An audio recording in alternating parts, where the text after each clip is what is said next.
ഇടയ്ക്കൊക്കെ നമുക്ക് തൊണ്ടവേദന പനിയൊക്കെ ആയിട്ട് വരുമ്പോൾ പിറ്റേ ദിവസം ചിലപ്പോൾ പള്ളിയിൽ പാടാനുള്ള ദിവസങ്ങളായിരിക്കും.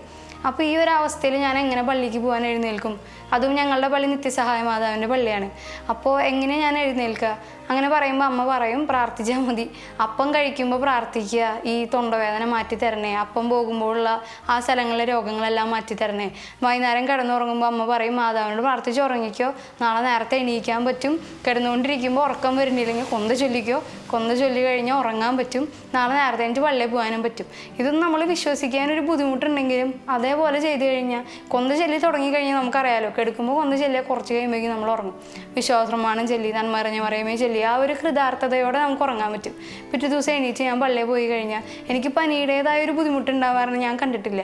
ഞാൻ നന്നായി പാട്ടുപാടി വരും. തിരിച്ച് വീട്ടിൽ വരുമ്പോൾ തിരിച്ച് ആ രോഗാവസ്ഥ വരാതിരിക്കാം. പക്ഷെ പള്ളിയിൽ ഞാൻ ആ പാടുന്ന സന്ദർഭത്തിൽ എൻ്റെ ശബ്ദം അല്ലെങ്കിൽ എൻ്റെ എല്ലാം ശരീരം മുഴുവൻ വിശുദ്ധീകരിക്കാനായിട്ട് മാതാവിൻ്റെ ഈ ജപമാല തന്നെയാണ് എന്നെ സഹായിച്ചിട്ടുള്ളത്.